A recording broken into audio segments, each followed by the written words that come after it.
ईद शुजा भी लोगों को बताएं 8 रबीउल अव्वल के बाद 9 रबीउल अव्वल क्या है, मगर हकीकी खुशी के मुंतजर भी रहें। 8 को बाबा की शहादत और फिर 9 को इमाम की ताजपोशी यकीनन हुई, मगर इस ताजपोशी को भी उस ताजपोशी के बराबर समझा जाए जो ताजपोशी सैयद साजिदीन के सारे अतर पर हुई थी। यानी करबला के सरदार की शहादत के बाद यकीनन ताज इमामत सेहरा इमामत सैयद साजिदीन अलैहिस्सलाम के सारे अतर पर सजाया गया था। वहां भी यही माजरा था कि जहां इतने लाशें थे वो घर अतर बिखर चुका था, उम्मत ने इनको हक नहीं दिया, इनका मकाम नहीं पहचाना। बेआईन ही इसी कैफियत में सैयद साजिदीन अलैहिस्सलाम की अगर ताजपोशी हुई होगी तो किस कैफियत में हुई होगी। और अगर इस तनासर में हम इमाम ज़मान अलैहिस्सलाम की ताजपोशी की बात करें तो इमाम हसन अस्करी अलैहिस्सलाम की शहादत भी बड़ी दर्दनाक शहादत है, मामूली शहादत नहीं है।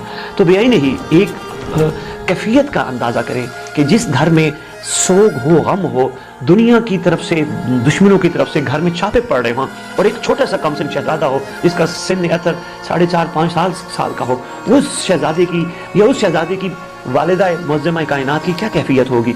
यकीनन एक दुख और दर्द भरी दास्तां है।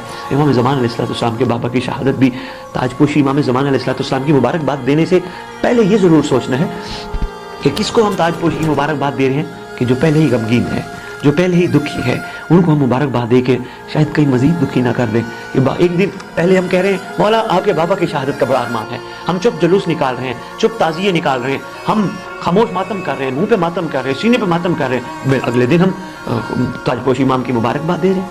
थोड़ा सा इस पर हमें गौर करना है, फिक्र करना है। अच्छी लगे तो बात बिस्मिल्लाह, ना अच्छी लगे तो कोई बात नहीं, मेरी बात कोई आपके लिए हुज्जत का मकाम नहीं रखती, क्योंकि उस हस्ती को मुबारकबाद देना जो पहले ही लाशों पे बैठा हो, उस हस्ती को मुबारकबाद देना कैसा। कभी हमने 11 मुहर्रम को सैयद साजिदीन अलैहिस्सलाम को मुबारकबाद पेश की है?